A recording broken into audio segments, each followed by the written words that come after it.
প্রিয় দর্শক, ইজি খামার বাড়ির পক্ষ থেকে সবাইকে অভিনন্দন। তো আমি যে ডালটি ধরে আছি সেটা হচ্ছে কামিনী গাছ, কামিনী ফুল গাছ। তো কামিনী ফুল থেকে বা কামিনী গাছ থেকে আমরা কিভাবে চারা তৈরি করব আর চারা তৈরি করার সময় কখন, সে সম্পর্কে আজকে কথা বলবো। তো কামিনী ফুল গাছ থেকে আমরা দুইটি পদ্ধতিতে চারা তৈরি করতে পারি।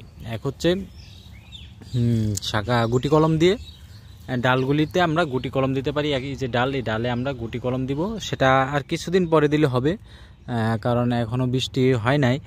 মার্চ এপ্রিলের পর বা এপ্রিল মে জুন জুলাই এই সময়টাই বিশেষ করে গুটি কলম দেওয়া হয়ে থাকে। তো এখন কি করব, এখন হচ্ছে বীজ থেকে চারা তৈরি।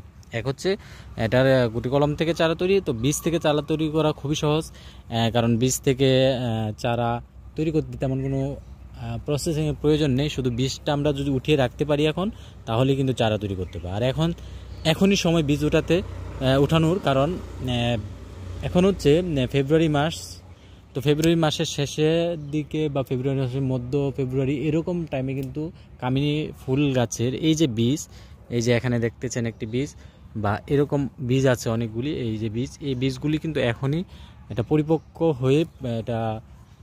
পরিপক্ক হয় এবং এখন সংগ্রহ করতে হবে। আর এটা সংগ্রহ করতে হবে কীভাবে? আমরা যেসব কামিনী ফুল গাছে ফুল আসার পর যে বীজ হয়, বীজটা কিন্তু হালকা কমলা রঙের হবে। কমলা রং হবে যখন এই বীজটা কমলা রং হবে বা একটু হলুদ টাইপের হবে, তখনই আমরা এই বীজটা সংগ্রহ করব। সংগ্রহ করে আমরা মাটিতে রোপণ করে দিলেই কিন্তু এর থেকে চারা হবে। এবং পলি ব্যাগেও আমরা রাখতে পারি, রেখে পরে আবার চেঞ্জ করে অন্য জায়গায় আমরা রোপণ করতে পারবো। তো এখন যদি আমরা এটা না করি, তাহলে কিন্তু পরে আর বীজ পাওয়া যাবে না। এখন বীজ কিন্তু এখন প্রত্যেকটি কামিনী গাছে, যে সমস্ত কামিনী গাছের ডালগুলি ছাঁটাই করা হয় না, ফুল আসে, সেই সমস্ত কামিনী গাছে কিন্তু আমরা বীজ পাবো। তো এখন বীজ সংগ্রহ করতে হবে, কারণ কিছুদিন পরে আর এই বীজগুলি, এই বীজগুলি পাওয়া যাবে না, কারণ এগুলি ঝরে পড়ে যাবে। এখন সংগ্রহ করে রাখলে আমরা ফেব্রুয়ারি মাসে তাহলে কিন্তু দেখা গেছে এর থেকে এই যে একটি বীজ আমি দেখাচ্ছি, এই যে একটি বীজ, এটা কিন্তু হলুদ কমলা হয়েছে। এই যে একটি বীজ, এই যে প্রিয় দর্শক, এই যে দেখতে পাচ্ছেন একটি বীজ কমলা আকার ধারণ করছে। এই বীজটা আমরা উঠিয়ে ফেলব। এই যে প্রিয় দর্শক, এরকম যখন কমলা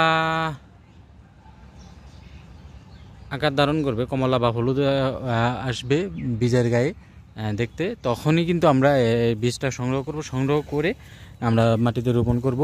আর এভাবে কিন্তু কামিনী ফুল গাছ থেকে আমরা চারা তৈরি করতে পারি বীজ থেকে, খুব সহজে বীজ থেকে আমরা চারা তৈরি করতে পারবো।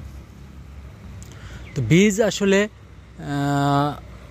যে সমস্ত গাছ একটু বয়স হয়েছে, পাতা বা ডাল ছাটানো হয় নাই, ফুল এসেছিল, সে সমস্ত গাছে কিন্তু এখন বীজ পাওয়া যাবে। আর বীজগুলি আমাদের সংগ্রহ করতে হবে। সংগ্রহ করে আমাদের এই চারা তৈরি করতে হবে। আর এখন যদি আমরা সংগ্রহ না করি, তাহলে কিন্তু বীজগুলি পাওয়া যাবে না। তখন আমাদের কিছুদিন পর যখন বৃষ্টি আসবে, বৃষ্টির সিজনেই গুটি কলম করা সবচেয়ে বেশি ভালো। তখন আমাদের গুটি কলম করে কিন্তু চারা তৈরি করা। গুটি কলম করে চারা তৈরি করতে গেলে কিন্তু অনেক কষ্টের বা অনেক প্রসেসিং এবং অল্প চারা তৈরি করা সম্ভব। আর বীজ থেকে চারা তৈরি করতে গেলে কিন্তু অনেকগুলি চারা আমরা তৈরি করতে পারবো না। একটি গাছ কিন্তু প্রচুর পরিমাণে বীজ থাকে। এই বীজগুলি যদি আমরা সংগ্রহ করতে পারি, তাহলে কিন্তু আমাদের প্রচুর চারা হয়ে যাবে। যারা নিজেরা বাড়িতে চারা রোপণ করে কামিনী চারা রোপণ করতে চান, তারা কিন্তু বীজ থেকে সংগ্রহ করে রোপণ করতে পারবেন। আর যারা নার্সারির থেকে নিতে চান, তারাও কিন্তু নার্সারি থেকে, কারণ কামিনী ফুলের চারা বা গাছের চাহিদা কিন্তু অনেক। এটার ডাল কিন্তু বিক্রি করা যায় এবং ভালো একটা প্রফিট কিন্তু পাওয়া যায় এই গাছ থেকে। তো এটা আমরা প্রত্যেকের বাড়িতে একটি বা দুইটি বা তিনটি বাড়ি আঙ্গিনায় রোপণ করব। আমাদের পরিবেশও সুন্দর হবে, দেখতেও সুন্দর, এবং এর থেকে কিন্তু একটা অর্থ কিন্তু ইনকাম হবে বা অর্থ আয় করা সম্ভব। তো যাই হোক, এই সমস্ত বিষয় নিয়ে বা কৃষি বিষয়ক বিভিন্ন ভিডিও নিয়ে কিন্তু এই চ্যানেলে নিয়মিত চলে আসবো ইনশাল্লাহ। যারা এখনও এই চ্যানেলটি সাবস্ক্রাইব করে নেয়, তারা অবশ্যই সাবস্ক্রাইব করে না এবং পাশে থেকে বেল আইকনটি বাজিয়ে দেন। আর শেয়ারের মাধ্যমে সবাইকে জানিয়ে দিতেন, কারণ ভালো জিনিস শেয়ার করে নিলে সবাই উপকৃত হবে। তো ধন্যবাদ সবাইকে, সবাই ভালো থাকেন। ইনশাল্লাহ দেখা হবে নেক্সট ভিডিওতে। সে পর্যন্ত সবাই ভালো থাকবেন। আল্লাহ হাফেজ।